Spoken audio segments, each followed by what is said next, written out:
Hello and welcome to BYJU'S Exam Prep IAS. Before we begin today's daily quiz, a gentle reminder once again.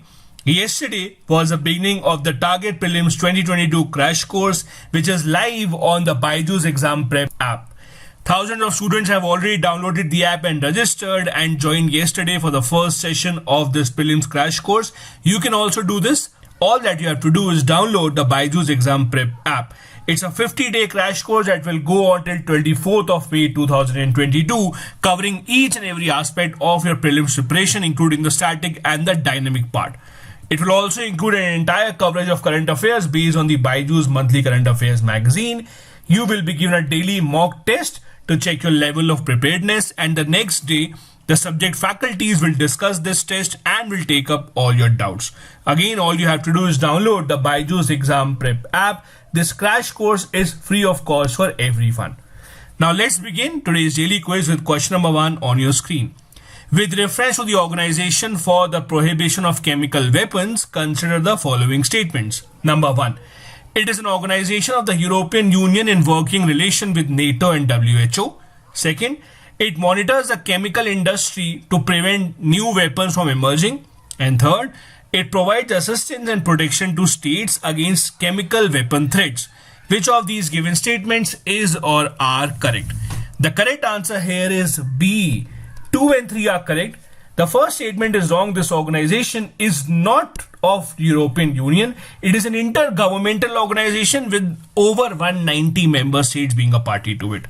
The OPCW, as it is called, monitors the chemical industry around the world to prevent new chemical weapons from emerging. It also helps to protect the states against chemical weapon threats from across the world. The reason why we're discussing this question is because yesterday the Foreign Minister Shri S. Jaishankar introduced a bill in the Lok Sabha that seeks to prohibit the funding of weapons of mass destruction.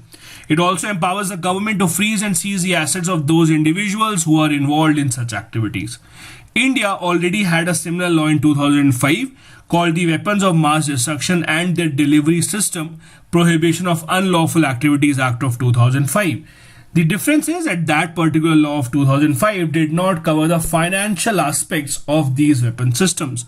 And now in the new law, the financial aspects have also been covered, meaning that anyone giving financial help or assistance to such projects, their assets will be frozen by the Government of India. Next, question number 2. Consider the following statement with regards to the Mullaperiyar Dam, which is in the news. Number 1. It is located on the confluence of the Mullaperiyar and the Periyar rivers in Kerala's Idukki district. Second, it is operated and maintained by the Tamil Nadu government for meeting the drinking water and irrigation requirements of its southern districts. Third, the dam intends to divert the waters of east-flowing river Periyar westwards to the arid rain shadow regions of Tamil Nadu. Which of these given statements is or are correct? If you look at these statements carefully, you will understand first and second are correct. The third is wrong. Why? Because Periyar is actually a west-flowing river in Kerala, and the project wants to divert its water eastwards in order to supply some water to the arid and rain shadow regions of the Tamil Nadu. That is why this has become a part of a very heated debate between the two states of Kerala and Tamil Nadu, as in who has the rightful ownership of the water. Is it safe to increase the height of the dam, and how safe is it for people who are living nearby? The reason why we're discussing this question is because the Mullaperiyar Dam right now is in the news almost virtually every single day. Yesterday, the central government suggested to the Supreme Court that the Mullaperiyar Dam Supervisory Committee should continue for at least 1 year. By that time, the National Dam Safety Authority under the new dam safety law will also come into picture, and then they will take over the operation of the dam. The Dam Safety Act that is mentioned here in this article has also been one of the laws that have been debated very widely since many decades now. It came into force in December. The act covers those dams which have a height of over 15 meters and between 10 and 15 meters with certain stipulations as well. It creates two national institutions, that is the National Committee on Dam Safety and the National Dam Safety Authority. While the National Committee on Dam Safety would evolve dam safety policies and recommend changes, the Safety Authority on the other hand will implement the policy and address any unresolved issues between the two states. Next, we have question number 3.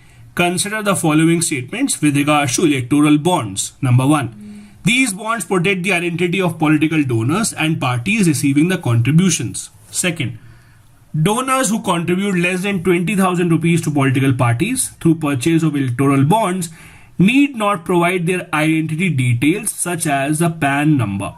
Third, the Electoral Bonds Scheme and Amendments in the Finance Act of 2017 allows for unlimited donations from individuals and foreign companies to political parties without any record of the sources of funding. Which of these given statements is or are correct? The correct answer here is D.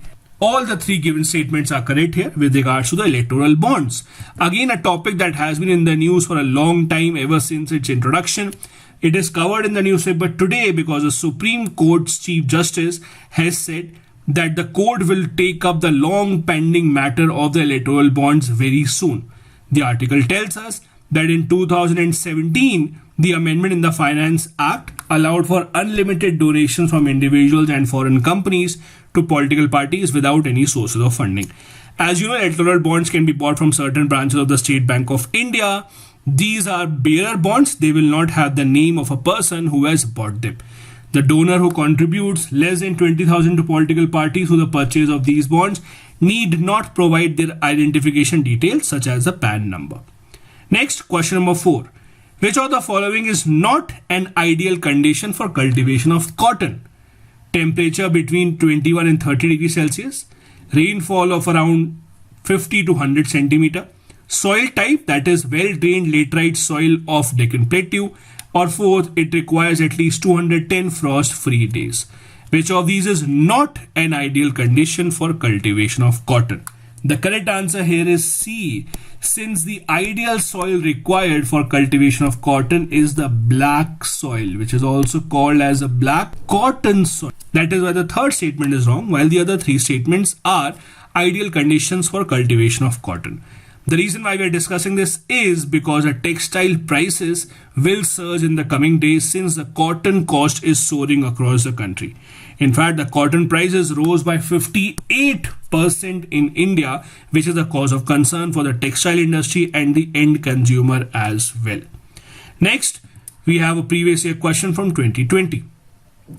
Wellesley established the Fort William College at Calcutta because, number 1, he was asked to do so by the board of directors at London. Second, he wanted to revive the interest in Oriental learning in India.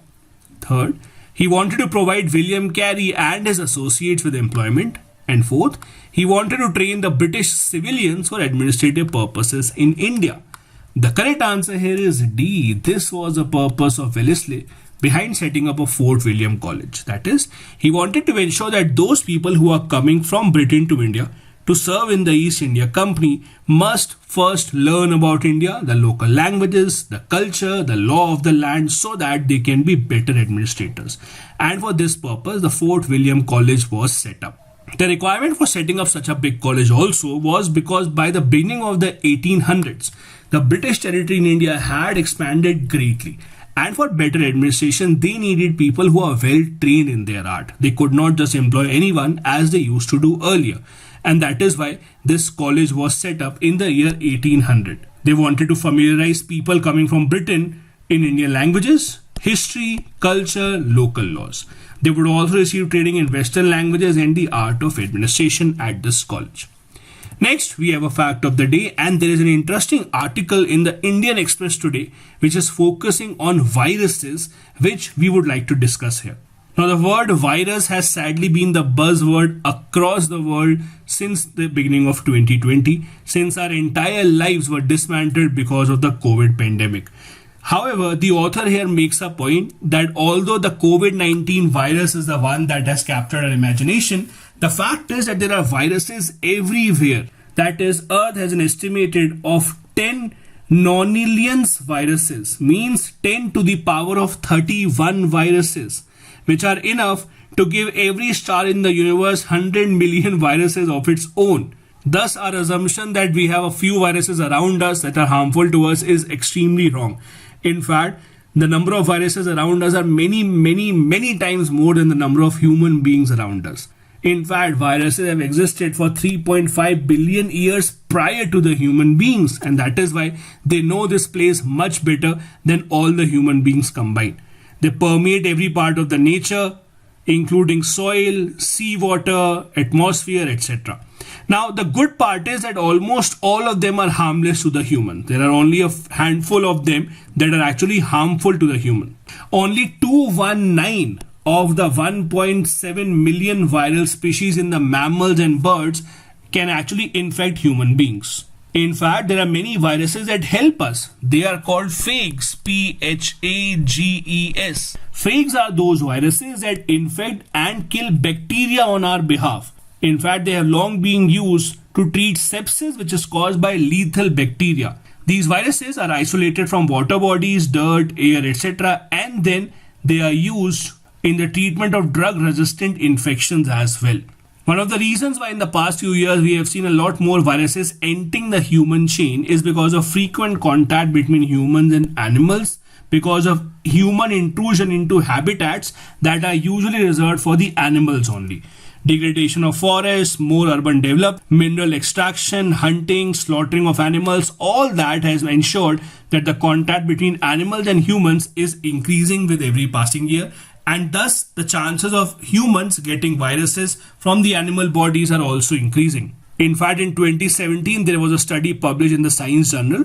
Nearly half of the world's species are already on the move as a result of rising temperature and shifting rainfall patterns. That has led to many more viruses entering our human body.